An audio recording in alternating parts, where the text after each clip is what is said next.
వాసుదేవమయమైన ఈ సభా సదస్సుకి సవనీయ నమస్సులు సమర్పణ చేసుకుంటూ మన సుయోధనుడు వెళ్ళి భీష్ముడితో అంటుండే, పితామహ నా మాట కొంచెం జాగ్రత్తగా వినండి. ఎంత చెప్తున్నా కౌరవసేన పారిపోతున్నది. తెప్పరిల్లినటువంటి దుర్యోధనుడు తేరుకుని భీష్ముడితో అంటున్న మాట ఇది. పైగా మీరు ద్రోణాచార్యుడు కృపాచార్యుడు బ్రతికి ఉండగా కూడా మన సేన పారిపోతుంది అంటేనే ఇది జీర్ణించుకోలేకపోతున్నాను. ఇది నాకు నచ్చలేదు సుమా. ఎందుకంటే మీరు సామాన్యులు కాదు, మీతో సమానమైన బలం పాండవులకి ఉన్నది, అంతేగాని వారికంటే తక్కువ వారు కారు. అయినా మీరు సహిస్తున్నారు. ఆ కారణం చేతే మన సేనపై వాళ్ళు ప్రతాపాన్ని చూపించగలుగుతున్నారు. ఈ యుద్ధంలో కూడా మీరు నిజాయితీగా నా వైపు నుండి యుద్ధం చేయండి. వారిపై ప్రేమ ఉన్న కారణం చేత మీరు కావాలని తగ్గుతున్నారు, వాళ్ళు విజృంభిస్తున్నారు, నా సేనలు పారిపోతూ ఉన్నాయి ఇక్కడ అంటూ రాజా ఈ యుద్ధంలో పాండవులతో కానీ దుష్టద్యుమ్న సాత్యకులతో కానీ యుద్ధం చేయను అనే మాట మీరు ముందే చెప్పుంటే నేను మిమ్మల్ని బతిమలాడేవాడిని కాను కదా. ఇప్పుడు ఇక్కడి దాకా వచ్చి మీరు ఈ పని చేయడమైనా బాగుందా? మీ ప్రతాపాన్ని మీరు చూపించట్లేదు అని భీష్ముడితో మాట్లాడుతున్నాడు చెప్పి వాళ్ళందరి వైపు చెప్తూ ఉంటే అప్పుడు భీష్ముడు ఒక్క నవ్వు నవ్వి, నీకు ముందు నుండి నేను చెప్తూనే ఉన్నానయ్యా, కృష్ణార్జునులు ఉంటే ఎవరు నిలవలేరు నేను చెప్తూనే ఉన్నాను. వారి రక్షణ అక్కడ ఉంది గనక పాండవసేన అంత విజృంభిస్తోంది, కానీ మేము తగ్గడం వల్ల కాదు, వాళ్ళ ప్రతాపం వల్ల జరుగుతుంది. సరే, ఇప్పుడు నేను నాదైన సర్వశక్తులు ఒడ్డి యుద్ధం చేయబోతున్నాను. నీకు ఇచ్చిన మాట నిలబెట్టుకుంటా. రోజుకి 10,000 మంది. నిన్న మొదటి యుద్ధంలో జరిగింది, ఈరోజు రెండో యుద్ధంలో కూడా అలా జరుగుతుంది. నీకు చేసి చూపిస్తాను చూడు అని చెప్పి ఇప్పుడు సర్వము చూస్తూ ఉండగా నా ప్రతాపం ఏంటో నువ్వు చూస్తావు అని చెప్తూ, కనబడ్డానికి ముసలివాడినైనా నా శక్తి తగ్గదు, నాది యోగ శరీరం, తపశ్శరీరం, ఇది తెలుసుకోవాలి ఇక్కడ. కానీ భీష్ముడు ముసలివాడు అనడానికి లేదు. మొత్తానికి సూర్యుడు పశ్చిమం వైపు ఇంకా వెళ్ళబోతున్నాడు కాసేపట్లో. ఎందుకంటే వీళ్ళ ఒడంబడికలు చాలా ఉన్నాయి. సూర్యుడు అస్తమించాక మరి యుద్ధం చేయరాదు. పగలంతా యుద్ధం చేసిన వాళ్ళు రాత్రి అటుపక్షాలు ఇటుపక్షాలు శత్రుత్వాన్ని మర్చిపోయి మిత్రుల్లా ఉండాలి. పైగా ఆ యుద్ధ సమయంలో పారిపోతున్న వాడిని కొట్టరాదు. అదేవిధంగా సహాయకులుగా నిలిచి ఆయుధాలు మొదలైనవి ఇచ్చేవారిని కొట్టరాదు. కొన్ని నియమాలు వాళ్ళు జాగ్రత్తగా ఏర్పరచుకున్నారు. ఇక్కడ రాత్రి సమయాల్లో యుద్ధం చేయరు. అందుకే సాయంకాలం అవగానే యుద్ధం పూర్తి కావాలి. ఇప్పుడు సాయంకాలం కాబోతోంది. ఆ సమయంలో విజృంభించాడు. ఆ 3వ రోజు సగం పూట నుంచి భీష్ముడి శక్తి ఇంకేదో పనిచేస్తుంది అన్నట్లు పనిచేశాడు. ఇక్కడ అక్కడి నుంచి విజృంభిస్తూ ఎలా యుద్ధం చేస్తున్నాడంటే నిజానికి అవన్నీ వర్ణిస్తుంటే కళ్ళ ముందు కనబడతాయి. ఇక్కడ భీమసేనుడు యుద్ధం చేస్తున్నప్పుడు ఏం చేశాడంటే ధనుస్సును తీసుకుని యుద్ధం చేసిన తీరేంటంటే గుండ్రంగా తిరుగుతూ యుద్ధం చేశాడు. అలాత చక్రంలా తిరుగుతూ చేశాడు. మన భీష్ముడు చేస్తున్న యుద్ధం అలాత చక్రం. అలాత చక్రం అంటే గుండ్రంగా తిరుగుతున్నాడు ఆయన. ఆ తిరుగుతున్నప్పుడు ఇరుసు మీద నిలబడి చక్రం తిరుగుతున్నట్టుగా తన కాళ్ళ మీద తాను నిలబడి తిరుగుతున్నాడు. ఆ తిరుగుతున్నప్పుడు అన్ని వైపుల నుంచి బాణాలు వేస్తున్నాడు ఆయన. ఆ నేర్పరితనానికి అందరూ ఆశ్చర్యపోయారు. మొత్తం పాండవ సేన అంతా కూడా అతలాకుతలమైపోయింది. ధర్మరాజు సేన 1000 భాగాలుగా చెదిరిపోయినట్టు అయిపోయింది. ఇప్పుడు వాసుదేవుడు అర్జునుడు వీళ్ళందరూ చూస్తున్నారు ఆశ్చర్యపోయి.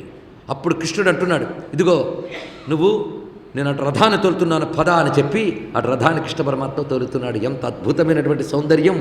అసలు భారతంలో యుద్ధంలో దర్శించవలసింది కృష్ణ పరమాత్మ రథాన్ని తోలుతూ ఉంటేనే. అంత యుద్ధం చేస్తున్న భీష్ముడికి కూడా ఈ దృశ్యం నచ్చింది. అబ్బా ఎంత అందంగా ఉన్నాడు రథాన్ని తోలుతున్న స్వామి. త్రిజగన్మోహన నీలకాంతి తను ఉద్దీపింప ప్రాభాత నీరజ బంధు ప్రభమైన చేలము పయిన్ రంజిల్ల నీలాలక వ్రజ సంయుక్త ముఖార విందము అతిశవ్యంబై విజృంభింప మా విజయుంచేరెడు వన్యకాడు మది నావేశించునెల్లప్పుడు. ఇది ప్రథమ దర్శనం అండి. పోతన గారు చెప్తున్నారు ఈ మాటని. ముల్లోకాలికి మోహనం కలిగించే రూపం, చెదరని చిరునవ్వు, నెమలిపించము, నుదుట చెరలాడుతున్నటువంటి ముంగురులు, చిరు చెమట పట్టినటువంటి పాలభాగం. దానికి తోడు ఇదివరకు గోధూళి అంటుకున్నట్టు వ్రజభూమిలో తిరిగాడు. ఇప్పుడు అశ్వముల కాలి ధూళి ఎగిరి పడింది. అక్కడ 2 పుణ్యజంతువులే. అశ్వముల ధూళి పడింది. హయరింకాముఖ ధూళి దూసర పరిణ్యస్తాలకోపేతమై రయజాతశ్రమతోయ బిందుయుతమై రాజిల్లు నెమ్మోముతో జయమున్ పార్థునకిచ్చు వేట్క. అక్కడ వరకు చాలు పురస్తానికి. తర్వాత ఘట్టం చూడబోతున్నాం. మొత్తానికి మొత్తం పాండవసేన చితికిపోతున్నటువంటి సన్నివేశాన్ని చూసిన కృష్ణ పరమాత్మ సరి అయిన కాలంలో సరి అయిన నిర్ణయాన్ని తీసుకుని రథాన్ని తీసుకువెళ్ళాడు. అర్జునుడు కూడా ఉన్నాడు. భీష్ముడున్న వైపు రథాన్ని తీసుకువెళ్ళు, నేను ఆ వృద్ధుడైనటువంటి దుర్ధర్షుడైనటువంటి కురు పితామహుని పడగొడతానన్నాడు అర్జునుడు. దుర్ధర్షుడు అంటే ఏ ఒక్కరూ ఎదుర్కొనలేనివాడు అని. అతన్ని పడగొడతాను అనగానే ఆ రథం వెళుతుంది. కృష్ణుడు వెండిలా తెల్లగా ఉన్నటువంటి గుర్రాలను పూంచినటువంటి రథాన్ని భీష్ముని వైపు తిప్పుతూ ఉంటే ఆ రథం ఎలా ఉన్నదంటే సూర్యకాంతులతో సమానంగా ప్రకాశిస్తున్నది. అలాంటి ప్రకాశమైన రథం అటు వెళుతుంటే ఆ సమయంలో భీష్ముడి స్వరూపం ఎలా ఉందంటే ఒక మహారుద్రుల్లా ఉన్నాడండి ఆయన. ఎందుకంటే యుద్ధావేశం వచ్చింది ఆయనకి. మహాతపస్వి, దైవాంశ సంభూతుడు. అందుకే ఆయనలోంచి ఆ దివ్యశక్తి అంతటి బయటపెడుతున్నాడు. అటు దుర్యోధనుడన్న మాట ఆయనకి ఒక విధంగా అవమానంలా అనిపించింది. దానితో అన్ని శక్తులు ఒడ్డుతున్నాడు. ఆ శక్తులు ఎక్కడి దాకా వెళ్ళిపోయింటే తన లోపల దాగిన వసుతేజస్సు కూడా బయటకు వస్తోందా అన్నట్టు విజృంభిస్తున్నాడు ఇక్కడ. ఆ సమయంలో సింహంలా గర్జిస్తూ ఆయన తన బాణపరంపరను కురిపిస్తూ వస్తున్న అర్జునుడిని చూస్తూ వచ్చే వరకు ఆగకుండానే వస్తున్న అర్జునుడిపైన బాణపరంపర కురిపిస్తున్నాడు భీష్ముడు. క్షణకాలంలో ఒక మహా శరవర్షం కృష్ణార్జునుని కప్పేసింది మొత్తం రథాన్ని ఇక్కడ. అప్పుడు అర్జునుడు ఇంకాగకుండా తన చేతిలో ఉన్నటువంటి గాంధీవాన్ని తీసి 3 బాణాలు ప్రయోగించాడు. ప్రయోగిస్తూనే వచ్చాడు, రథం దగ్గరికి వచ్చింది. ఇప్పుడు ద్వైరథ యుద్ధం జరుగుతోంది ఇక్కడ. ఆ 3 బాణాలు వెళ్ళి భీష్ముని యొక్క విల్లుని కింద పడేశాయి. వెంటనే భీష్ముడు మరొక వింటిని తీసుకున్నాడు ఇక్కడ, దాన్ని ఎక్కుపెట్టాడు. వెంటనే అర్జునుడు 2 బాణాలు ప్రయోగించగానే ఆ విల్లు కూడా ముక్కలైంది. అయం సకాల సంప్రాప్త పార్థయస్తేభికాంక్షిత ప్రహరస్వనరవ్యాఘ్ర నచేన్మోహ ద్విముహ్యతే. ప్రేరేపిస్తున్నాడు కృష్ణ పరమాత్మ, ప్రయోగించు అని ఇక్కడ. ఈ విధంగా జరుగుతుంది. తతో స్వాన్ రజత ప్రఖ్యాన్.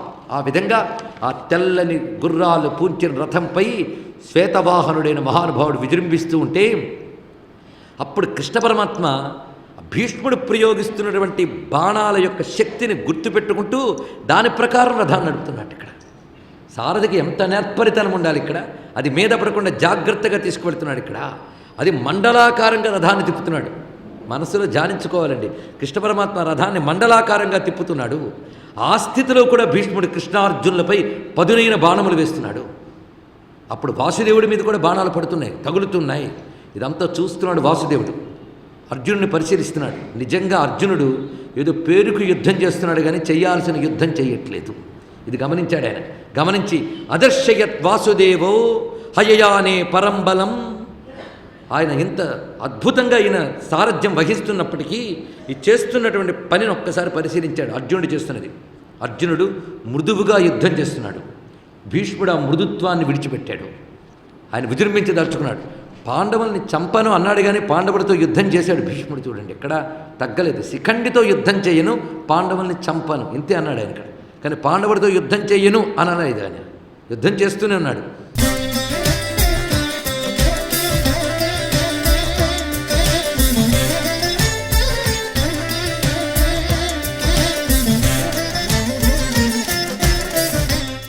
అక్కడ గమనించిన కృష్ణ పరమాత్మ వెంటనే అర్జునో హి సరస్తీక్ష్ణైర్వధ్యమానోపి సంయుగే కర్తవ్యం నాభిజానాతి రణి భీష్మస్య గౌరవాత్.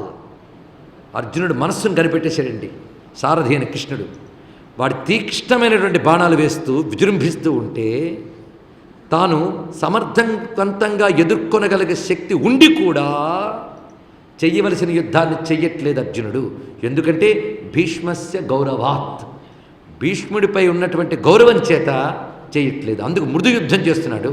ఇతన్ని ఇప్పుడు నేను ప్రేరేపించాలి అని నిర్ణయించుకుని స్వామి ఏం చేశాడంటే ఇక్కడ ఇద్దరూ దెబ్బతింటున్నారు, అయినా ఇతడు తగ్గుతున్నాడు అని చెప్తూ ఒక్కసారిగా తాను లేచి విజృంభించబోతున్నాడు ఇక్కడ.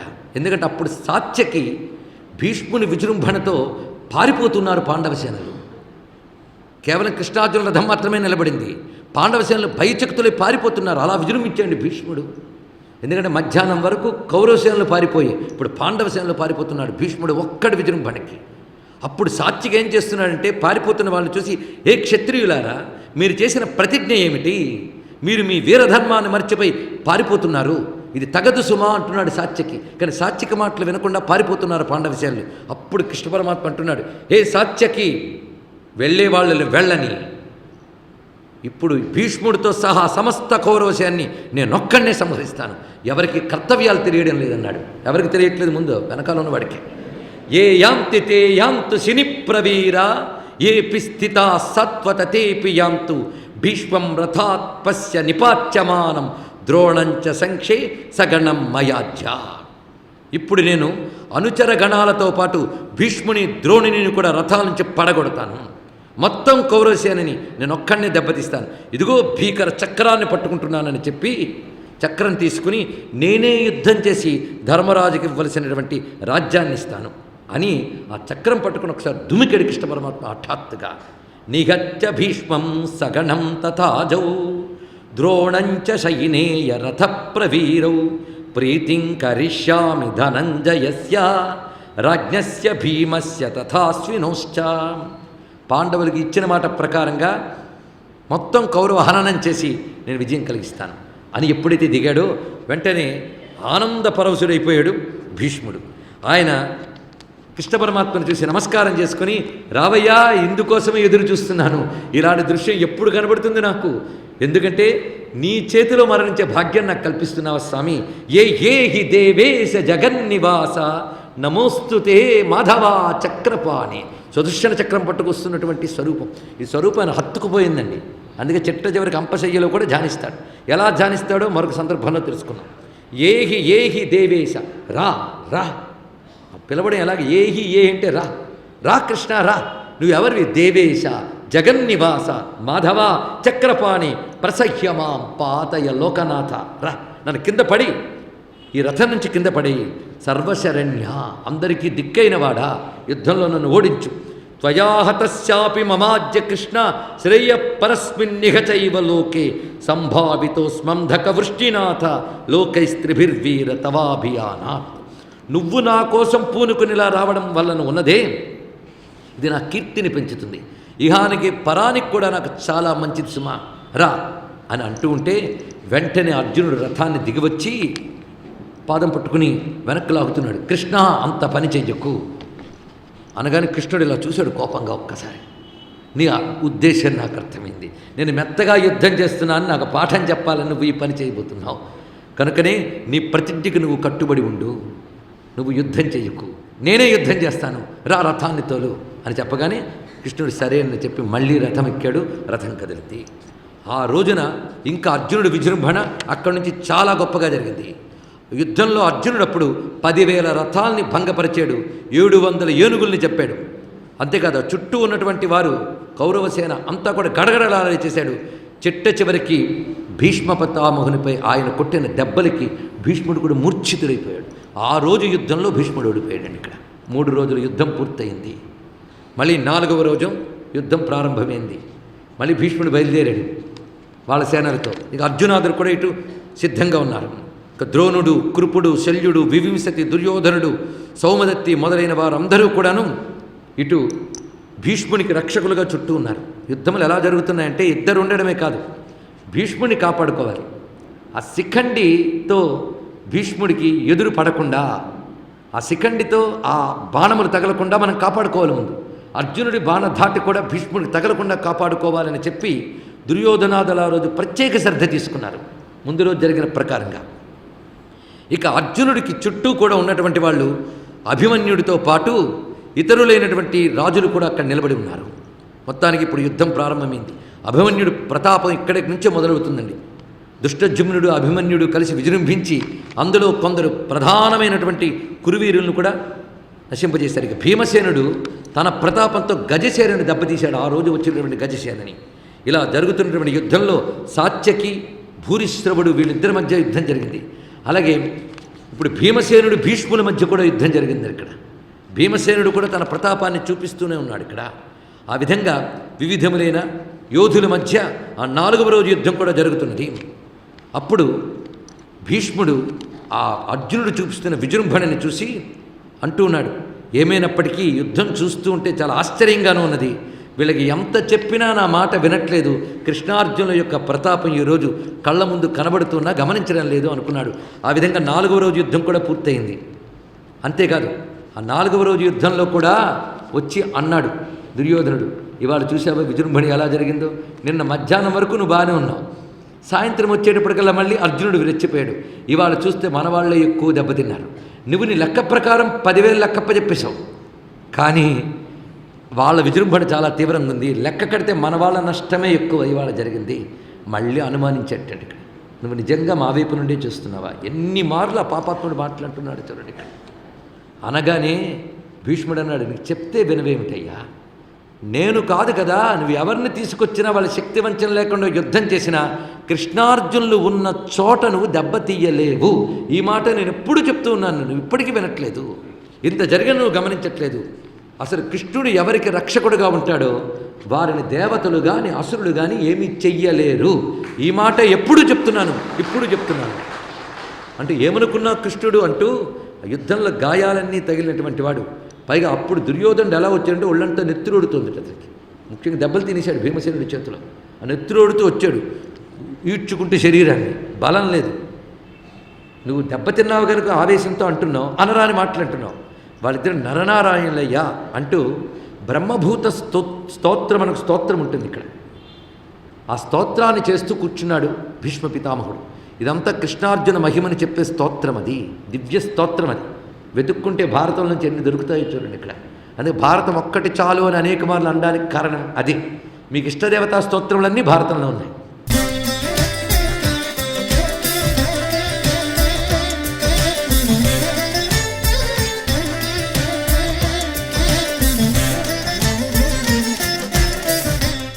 ఆ తర్వాత మళ్ళీ మరుసటి రోజు లేచి యుద్ధానికి సిద్ధమయ్యారు. భీష్ముడు తేరుకున్నాడు, దుర్యోధను పిలిచి అక్కడ విశల్యకరణ ఔషధినిచ్చాడు. అది పుచ్చుకోగానే బలం వచ్చింది దుర్యోధని, పద యుద్ధానికి అన్నాడు. ఇవాళ చూస్తాను ఆ విజృంభణ అన్నాడు. ఆ రోజు కౌరవులు మకర వ్యూహము అనే దాన్ని పన్నారు, పాండవులు శయన వ్యూహము అనే దాన్ని పన్నారు. నిజంగా వ్యూహ రచన వర్ణిస్తాడండి ఇక్కడ. ఇంత యుద్ధ విద్య తెలిసినటువంటి భారతదేశం ఎంత గొప్ప దేశం అని గర్విస్తాం మనం. అదే సమయంలో అవన్నీ మర్చిపోయి బతుకుతున్న అజ్ఞాన దేశం అయిపోయిందే అని బాధన పడతాం. మరి ఏం చేస్తాం ఇక్కడ. 5వ రోజు యుద్ధం ప్రారంభమైంది. అందులో భీష్మ పితామహుడికి భీముడికి మొదట జరిగినటువంటి సంగ్రామం చాలా విశేషమైనటువంటిది ఇక్కడ. అందులో ఆ భీమునితో పాటు మిగిలినటువంటి వారు పాండవులందరూ భీముని చుట్టూ ఉంటూ యుద్ధం చేశారు. ఆ సేనల్ని చెదరగొట్టాడు భీష్ముడు. అప్పుడు అర్జునుడు ముందుకు వచ్చి యుద్ధం ప్రారంభించాడు. మళ్ళీ అర్జునుడి యొక్క పరాక్రమం విజృంభిస్తున్నది. ఉభయ సేనల్లో భీకర యుద్ధం జరుగుతుంది. అలాగే 5, 6, 7 రోజులు కూడా యుద్ధం జరుగుతూనే ఉన్నది. ఇక 8వ రోజు ప్రవేశించింది ఇక్కడ. ఆ 8వ రోజు రాత్రి యుద్ధం పూర్తయ్యాక అక్కడికి తన శిబిరంలో తాను విశ్రాంతి తీసుకుంటూ ఉండగా జరిగిన సన్నివేశం ఏంటి అంటే, అక్కడికి ధర్మరాజు మిగిలిన పాండవులు కృష్ణుడు కలిసి చేరుకున్నారు అక్కడికి. ఎందుకంటే అప్పటికే మళ్ళీ దుర్యోధనుడు వచ్చి మాటలు ఎలాగో ఉన్నాయి. అతను మళ్ళీ ఆ రోజున వచ్చి ప్రత్యేకంగా మనసు నొప్పి పుట్టేటట్లు మాట్లాడాడు. దానితోనే చాలా బాధపడ్డాడు ఆయన. పైగా దుర్యోధనుడు దుశ్శాసనుడు వీళ్ళందరూ విజృంభణని గమనిస్తున్నాడు.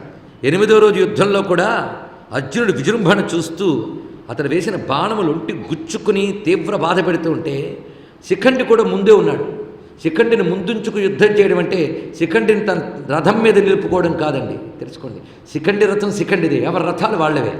శిఖండి రథం ముందుంది, ఆ తర్వాత అర్జున్ రథం, మిగిలిన వాళ్ళ రథాలు, అది చెప్పడమే కానీ శిఖండిని తన రథం ఎక్కించుకుని యుద్ధం చేయలేదు అర్జునుడు. ఇది కూడా తెలుసుకోండి ఇక్కడ. చాలామందికి తెలియక అలా అనుకుంటూ ఉంటారు ఇక్కడ.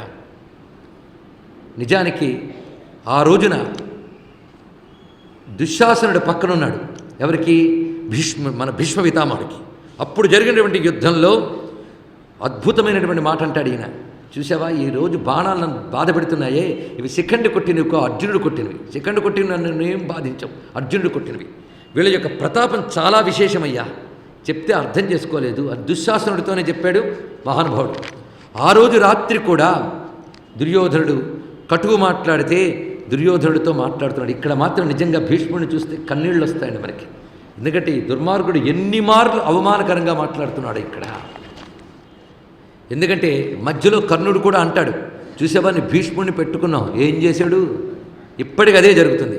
కొంచెం పక్కకు తొలగితే కర్ణుడు చెప్తున్నాడు, నీ మీద ఒట్టు పెట్టి చెప్తూ ఉన్నాను, భీష్ముడు కానీ తొలగితే భీష్ముడు చూస్తూ ఉండగానే పాండవులందరినీ యుద్ధంలో సంహరిస్తాను. ఇంతవరకు పాండవులు బతుకున్నారు అంటే నీ భీష్ముడిని పెట్టుకోవడం వల్లనే జరిగింది ఇక్కడ. అదే నన్ను పెట్టుకున్నామనుకో ఈ పాటికే జరిగిపోయింది. కేవలం భీష్ముడు యుద్ధప్రియుడు అయినప్పటికీ, ప్రతాపవంతుడు అయినప్పటికీ పాండవుల మీద దయ ఉన్నవాడు వాళ్ళని ఎలా జయిస్తాడయ్యా అనగానే అప్పుడు దుర్యోధనుడు, నేను ఎలాగోలాగా భీష్ముడిని రణవిముఖుణ్ణి చేసి నిన్ను తీసుకొచ్చేలా చేస్తాను అన్నాడు ఇక్కడ. అలా కర్ణుడికి మాట ఇచ్చాడు కనుకనే దుర్యోధనుడు ఆ రాత్రి భీష్ముడి వద్దకు వెళ్ళి 8వ రాత్రి మాత్రము మాట్లాడాడు. ఆ మాటలకి ఒక్కసారి బాధపడి అంతవరకు నిబ్బరంగా మాట్లాడిన భీష్ముడు కూడా, కింత్వం దుర్యోధనైవం మాం వాత్సల్యై అపకృంతసి, ఇదేమిటయ్యా నువ్వు మాటి మాటికి నీ మాటలనే ముళ్ళుతో నన్ను బాధిస్తున్నావే, తట్టుకోలేకపోతున్నాను నేను. పైగా కర్ణుడు అన్నాడు మాటలు, అవి పట్టుకుని నువ్వు వచ్చి నా దగ్గర చెప్తున్నావే. అర్జునుడి పరాక్రమం చూస్తూ ఉంటే నీకు మాత్రం తెలియట్లేదా? నువ్వు వీరుడివేమో, అవతలవాడు చూస్తున్న ప్రతాపం బట్టి అతడు ఎటువంటి వాడు నువ్వు గమనించవచ్చు కదా. ఇప్పుడు వచ్చి ఇలా మాట్లాడుతూ నీకు అంత కుదరకపోతే పక్కకెళ్ళిపో, కర్ణుడు వస్తాడు అని కూడా అన్నాడండి. అప్పుడు అంటున్నాడు, అనుజానీహి సమరే కర్ణమాహవ శోభనం సజేష్యతి రణే పార్థాన్. నువ్వేమన్నావు? కర్ణుడు వస్తాడు, మొత్తం పాండవులందరినీ సంహరిస్తారన్నావు. ఈ మాట చాలా బాధాకరమైంది. నీకు నేను చెప్పిన మాట, కృష్ణుడున్న చోట విజయం అనేది నేను చెప్పిందే కాదు, నారదాదులు కూడా చెప్పినదే. పైగా నేను శిఖండిని తప్ప మిగిలిన వాళ్ళందరినీ దెబ్బతీస్తాను అన్నాను కదా. చూడు, రేపు శిఖండిని తప్ప అంటే అతడితో నేను యుద్ధం చేయను, సోమకులు పాంచాలురు మొదలైన వారందరితో యుద్ధం చేస్తాను. పాంచాలురు అంటే ద్రుపదుడి తరపున వచ్చిన సైన్యం, అలాగే సోమకులు అనబడే మహాసైన్యం, వీళ్ళందరినీ నేను రేపు దెబ్బతీస్తాను రేపటి యుద్ధంలో అని 8వ రోజు రాత్రి మాట ఇచ్చాడు. శిఖండితో మాత్రం యుద్ధం చేయను, మిగిలిన వాళ్ళందరితో యుద్ధం చేస్తాను, నా ప్రతాపాన్ని రేపు చూస్తామన్నాడు. అంటే ఇక్కడ ఈ మాటలు చెప్పడంలో ఒక విధమైన నిరాశకు గురయ్యాడు దుర్యోధనుడు. కర్ణుడు వస్తే ఏదైనా ఓడబడుస్తాడేమో అని ఆశ వచ్చింది. రెండో వైపు మాటి మాటికి ఇలా అంటూ ఉంటే మరింత భీష్ముడు విజృంభిస్తాడని ఆశ. రెండు ఇక్కడ. ఎందుకంటే 2వ రోజు రాత్రి అంటే 3వ రోజు నుంచి ఆయన విజృంభించడాన్ని చూశాడు. అదేవిధంగా ఇప్పుడు కూడా అంటే మరింత విజృంభిస్తాడేమోనని. ఎందుకంటే ఒకసారి ఒక ఎత్తు పారితే అదే ఎత్తు వేస్తారు కదండి ఇక్కడ. నిజానికి ఇచ్చిన మాట ప్రకారంగా ఆ రోజు రాత్రి అయిపోయిన తర్వాత మరో రోజు యుద్ధానికి సన్నద్ధమయ్యారు. ఆ సమయంలో కూడా మహానుభావుడు 9వ రోజు యుద్ధం చాలా తీవ్రంగా జరిగింది ఇక్కడ. ఆ 9వ రోజు యుద్ధంలో భీష్ముడు చూపించినటువంటి పరాక్రమం అంతా ఇంత కాదు. ఆ యుద్ధం కూడా 9వ రోజులో ఉభయ సేనలో కూడాను విజృంభించినప్పటికీ అక్కడ భీష్ముడితో సాత్యకి మొదలైన వారు కూడా ఆ రోజు యుద్ధం చేశారు. మొత్తానికి 9వ రోజు చివరికి వచ్చినది. ఆ సమయంలో అర్జును యొక్క విజృంభణ చాలా గొప్పగా జరిగింది అక్కడ. వాసుదేవస్తతో యోగి ప్రచస్కంద మహారథాత్. ఆ రోజున యుద్ధం జరుగుతున్నటువంటి సమయంలో యోగేశ్వరుడిని కృష్ణుడు రథాస్వాలను నడుపుతూ ఉండగా, పైగా చెన్నాకోల పట్టుకున్నాడు ఆయన నడుపుతున్నటువంటి వాడు. మళ్ళీ ఆ రోజు కూడా గమనించాడు, అర్జునుడు మృదువుగా యుద్ధం చేయడాన్ని చూస్తున్నాడు. ఇప్పుడు 2వ పర్యాయం అండి ఇది. ఇక్కడ ఒక్కసారి కృష్ణుడు లేవలేదు, తెలుసుకో. 2 పర్యాయాలు భీష్ముడి పైకి వచ్చాడు. అందుకే 9వ దిన యుద్ధం యొక్క చివరి రోజున జరిగినటువంటి చివరి గడియల్లో జరిగినటువంటి అంశం ఇది. ఎప్పుడైతే అర్జునుడు మెతకగా వేస్తున్నాడో, ఎందుకంటే అర్జునుడికి తాతగారి మీద మహాప్రేమ. ఎందుకు? అంతకు ముందు జరిగిన యుద్ధంలో భీష్ముడి దగ్గరికి వెళ్ళి ఆయన కొట్టేటప్పుడు ఒక విధమైన జాలి మాట్లాడతాడు. ఏంటంటే, మాకు చిన్నప్పుడే తండ్రి పోవడంతో పెద్దగా తండ్రి తెలియలేదు, మాకు తెలిసింది తాతగారే. ఒకప్పుడు భీష్ముడి ఒళ్ళో కూర్చుని నేను నాన్న అని పిలిచాను. అప్పుడు ఆయన, నేను నీ నాన్నను కానరా, నాన్నకి నాన్నని అన్నాడు ఆయన. అంత లాలించినటువంటి తాతను కొట్టవలసి వచ్చింది అని మనసులో బాధపడ్డాడు ఆయన. అది గుర్తుపెట్టుకున్నాడు కృష్ణుడు. ఇప్పుడు ఈ మెత్తదనం అది అలాగే అతనిలో కొనసాగుతుంది. అర్జునుడిలో ఎంత గీత వినిపించిన మోహన్ వదలట్లేదు. ఏం చేయడం ఇక్కడ? అప్పుడు కృష్ణ పరమాత్మ అర్జునుడు రథాస్వాల్ని వదిలి రథం నుంచి దుమికాడు. ఇక్కడ దాకా ఓపిక పట్టకుండా మొదట చెప్పినప్పుడు అప్పుడే అయిపోయిందేమి అనుకుని మీరు తొందరపడలేదు కదా, అందుకు ఓపిక పట్టాలి. 2 పర్యాయాలు లేచాడు. అయితే మొదటిసారి వచ్చినప్పుడు మాత్రము చక్రం పట్టుకుని వచ్చాడు. ఇప్పుడు చక్రం పట్టుకోలేదు, తన చేతిలో ఉన్న చెన్నాకొలతోనే మీదకి పెడుతున్నాడండి ఇక్కడ. ఈయన ఎప్పుడు ఆ విధంగా వచ్చినా చాలా సంతోషంగా ఎదుర్కొంటున్నాడు ఆయన. అప్పుడు కాకపోతే ఇప్పుడైనా జరుగుతుందేమో అని. అయితే అప్పుడు కృష్ణుడు విజృంభించిన వైఖరి చూసి ఎర్రబడ్డ కళ్ళుతో దిగాడు. ఆ నడుస్తూ ఉంటే భూమి బద్దలైపోతుందా అనిపించేంత మహావేగంతో వెళుతున్నాడు కృష్ణ పరమాత్మ. ఆ సమయంలో అక్కడున్న వీరులందరూ ఇవాళ భీష్ముడు చచ్చినట్లే అని అరవడం మొదలుపెట్టారు. అంతా కూడా కృష్ణుడు విజృంభిస్తే ఇంకేం మిగులుతాడు భీష్ముడు. కనుక భీష్మో హతః హతో భీష్మ, ఇదే మాట అక్కడ వినబడుతోంది. భీష్ముడు మరణించినట్లే అని.